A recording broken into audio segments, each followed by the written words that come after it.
কি ট্ৰেইনিং কৰি আছা কোৱা? একো নহয় সঁচা কথা কোৱা। কি ট্ৰেইনিং কৰি আহিছে সঁচা তোমালোক? কিহৰ ট্ৰেইনিং? ৰেলৱে চাকৰি। কিমান পইচা দিছিলা অলপ আগত যে কৈছিলা?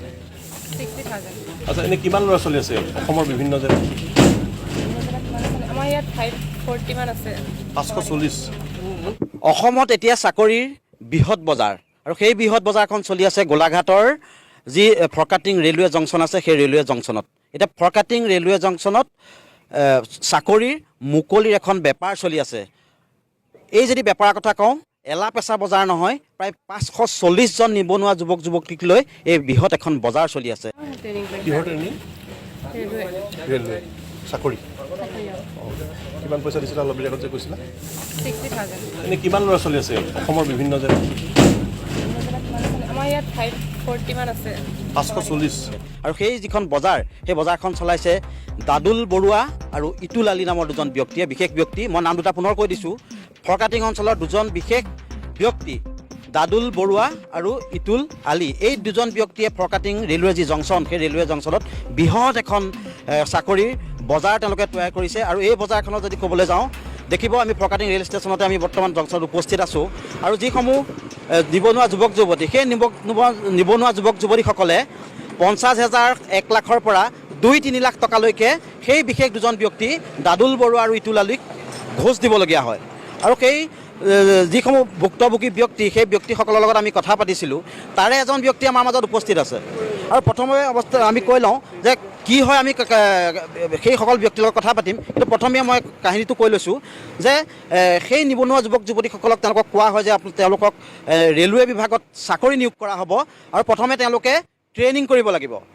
সেই ট্ৰেইনিং কৰিব লাগিব বুলি প্ৰথম অৱস্থাত তেওঁলোকক কয়। আৰু তাৰ পৰা তেওঁলোকে প্ৰথমে তেওঁলোকৰ পৰা কিছু ধন লয়। আৰু সেই ধনৰ সংখ্যা পুনৰ কৈ দিছোঁ, 50,000, 1 লাখৰ পৰা 2-3 লাখ টকালৈকে সেই ধন লয়।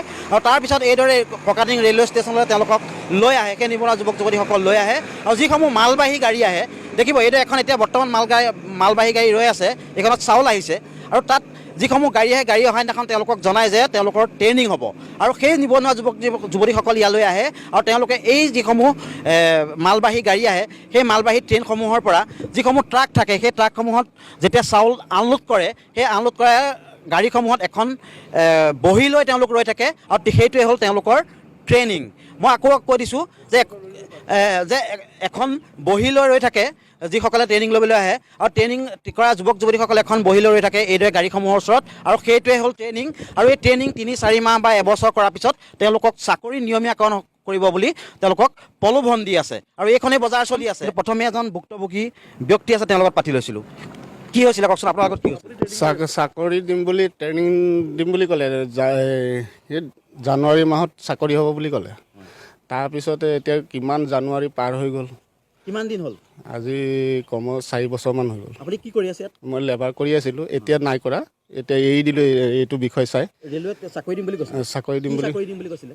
ৰেলৰ চাকৰি হ'ব, 60,000, 70,000 টকা দৰমহা আহিব বুলি ক'লে। চাউলটো আনলোড কৰিব লাগে, সেইটোও নাই। 3-4 কোটা কাম কৰিলোঁ, সেই পইচা আপোনাৰ পৰা পইচা ইটোলে লৈছে। ইটোলে মোৰ পৰা 20,000 ল'লে। 20,000 ল'লে। মোৰ নাম ইটুল আলী। এই ল'ৰা ছোৱালীবিলাকক আপুনি মানে কাম কৰোৱাই? হয়, আমাৰ যিখিনি শ্ৰমিক আছে সেইখিনি আমি কাম মানে যোনবিলাক ল'ৰা ছোৱালী কাম কৰে, আমাৰ যিখিনি শ্ৰমিক আমাৰ মাল গুদামৰ ফৰকাটিং গুড চিটৰ, আমি সকলো আটাইখিনি ট্ৰেইনিং কৰি আছোঁ বুলি। নহয়, সেইটো ভুল। কোনে কৈছে? সেইখিনি কি তেতিয়া? নাই, সেইখিনি নাজানো দাদা। কিহৰ ট্ৰেইনিং? ৰেলৱে চাকৰি। সেইখিনি নাজানো। এতিয়া ট্ৰেইনিং কোনে কৈছে, কি কথা, কি বতৰা, একো নাজানো সেইখিনি। আচ্ছা, ইয়াত কি কৰি আছে? ট্ৰেইনিং কৰি আছোঁ ইয়াত এতিয়া।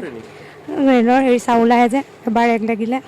ৰেলৰ চাকৰিৰ কাৰণে? অঁ, কেতিয়া হ'ব বুলি কৈছে? হোৱাটো হ'ব বুলি কৈয়ে আছে। কেতিয়া হয় জানো এইটো গম নাপাওঁ। আৰু কিমান দিন হ'ল? দিন এইটো দিন হ'ল এইটো। কোনে চাকৰিটো দিব? কোনে আনিছে তোমালোক? মই দাদাৰ লগত সোমাইছোঁ। দাদাৰ লগত। পুৰা নামটো? দাদু বৰা। তেখেতে মানে চাকৰিটো, ৰেলৱে চাকৰিটো তেখেতে দিব? অঁ।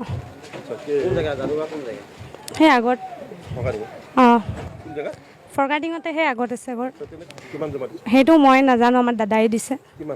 কিমান দিছে মই সেইটোও গম নাপাওঁ। দাদাই দিছে। অঁ, কিমান টকা এইটো মই গম নাপাওঁ, দাদাইহে গম পাব। দিয়াটো হয় নাই? অঁ, দিছে। অঁ, কি বুলি লৈছে এইটো পইচাটো? চাকৰি হ'ব বুলি পইচাটো লৈছে অঁ আৰু এটা কথা আমি ক'ম যে যিসমূহ নিবনুৱা যুৱক যুৱতীয়ে ইয়াত চাকৰিৰ পাম বুলি বা চাকৰি হ'ব বুলি তেওঁলোকে পইচা দিছে বা যিসকলে পইচা লৈছে সেইসকলক আমি জনাইছোঁ যে এতিয়া যদি কোনো যুৱক যুৱতী আমাৰ এই বাতৰিটো হৈ যোৱাৰ পাছতো যদি এতিয়া কোনোবাই পইচা দিবলৈ ইয়াত আহে তেতিয়াহ'লে প্ৰথমে আমি কৈ ল'ম তেওঁলোকে বৃহৎ চক্ৰটোৰ লগত তেওঁলোকে পইচা নিদিব বা নকৰিবৰ কাৰণে আমি অনুৰোধ জনাইছোঁ এই বাতৰিটো চোৱাৰ পিছত যদি পুলিচ প্ৰশাসনে এটা বিহিত ব্যৱস্থা লয় তেওঁলোকে যদি অনুসন্ধান কৰে হয়তো বৃহৎ এটা চক্ৰ ইয়াৰ লগত জড়িত আছে সেই চক্ৰটোৰ কথা গম পাব এই চাকৰিৰ এই যিটো চক্ৰ এই চক্ৰটোৰ বিষয়ে আমি ৰেলৱে বিভাগৰ লগত কথা পাতিছিলোঁ ৰেলৱেৰ যিগৰাকী ষ্টেচন মাষ্টাৰ আছে তেখেতৰ লগত আমি কথা পাতিছিলোঁ অধীক্ষকগৰাকীৰ লগত কথা পাতিছিলোঁ বা ওচৰৰ যিকোনো স্থানীয় দুই এক ব্যক্তিৰ লগত আমি কথা পাতিছিলোঁ আৰু এই গোটেই চক্ৰটোৰ বিষয়ে কিন্তু সকলোৱে গম পায় ৰেলৱে বিভাগৰ কৰ্মচাৰীয়ে গম পায় ৰেলৱে ষ্টেচন মাষ্টাৰগৰাকীয়ে গম পায় বা ওচৰৰ বহুতো ইয়াৰ স্থানীয় ব্যক্তিয়ে এই কথাটো গম পায় কিন্তু কোনেও আজিলৈকে এই বৃহৎ চক্ৰটোৰ যে ইমান এটা ডাঙৰ দুৰ্নীতি হৈ আছে সেই বিষয়ে কোনো মাত মাতিবলৈ অহা নাছিল কিন্তু আমি ৰিপৰ্টাৰ লাইভ অসমে যেতিয়া গম পাইছোঁ তাৰ লগে লগে আমি আজি আহিছোঁ আৰু আহি পেলাই আমি অনুসন্ধান আৰম্ভ কৰিছিলোঁ আৰু অনুসন্ধানৰ অন্তত গোটেই তথ্য যিখিনি পালোঁ তাৰ সম্পূৰ্ণ তথ্য আমি আজি ফাদিল কৰিছোঁ আৰু যে এই বৃহৎ চক্ৰতা যে জড়িত আছে সেই সম্পৰ্কটো আমি আজি জ্ঞাত হৈছোঁ বা আমি গম পাইছোঁ আৰু এতিয়া আমি এটা কথাই অনুৰোধ জনাম যি এই বৃহৎ চক্ৰটোৱে এই শ নিবনুৱা যুৱক যুৱতীক লৈ যিখন বাতৰিৰ যিখন চাকৰি যিটো এটা ডাঙৰ এখন বজাৰ মেলিছে মুকলি বজাৰ মেলিছে এই বজাৰখনক লৈ কিন্তু প্ৰশাসনেই হওক বা পুলিচ প্ৰশাসন হওক বা চৰকাৰৰ কোনোবা ব্যাগম বিভাগ হওক বা মুখ্যমন্ত্ৰী মহোদয়ক আমি এটা কথাই অনুৰোধ জনাইছোঁ যে আপুনি এই বিষয়টো হস্তক্ষেপ কৰক কাৰণ দেখিছে যি সময়ত আপুনি স্বচ্ছতাৰ কথা কয় এই স্বচ্ছতা কৰাৰ সময়ত আপোনাৰ চৰকাৰৰ দিনত কিন্তু এটা বৃহৎ কেলেংকাৰী হৈ আছে আৰু এজন দুজন নহয় 500তকৈও অধিক নিবনুৱা যুৱতীৰ পৰা হাজাৰ হাজাৰ লাখে লাখে টকালৈ এইদৰে এটা বৃহৎ চক্ৰ ফৰকাটিং অঞ্চলত বৃহৎ এটা কাৰ্য সংঘটিত কৰি আছে গতিকে আমি দৃষ্টিগোচৰ কৰিছোঁ ৰিপৰ্টাৰ লাইভ অসমৰ যোগেদি আমি দৃষ্টিগোচৰ কৰিছোঁ আমি আশা ৰাখিছোঁ আজিৰ এই যি বাতৰি এই বাতৰি এটা ইতিবাচক প্ৰভাৱ পৰিব আৰু যিসকল নিবনুৱা যুৱতীক মাধমাৰ সদাইছে যিসকল দৰিদ্ৰ যুৱক যুৱতীৰ মূৰত মাধমাৰ সদাইছে সেই এটা সুফল তেওঁলোকে পাব আৰু যিসমূহ ধন তেওঁলোকৰ পৰা লোৱা হৈছিলে সেই ধনসমূহ অনতিপলমে তেওঁলোকক ঘূৰাই দিব আৰু যিসকল ভুক্তভোগী যিসকলে এই দুষ্কাৰ্যটো সংঘটিত কৰি আছে সেইসকলক ওপৰত অনতিপলমে চৰকাৰ বা প্ৰশাসনে এটা উচিত পদক্ষেপ ল'ব বুলি আশা ৰাখি এই মুহূৰ্তত আজি এই বিশেষ যি প্ৰতিবেদন এই প্ৰতিবেদনৰ পৰা মই এই মুহূৰ্তত বিদায় মাগিছোঁ ধন্যবাদ ৰিপৰ্টাৰ লাইভ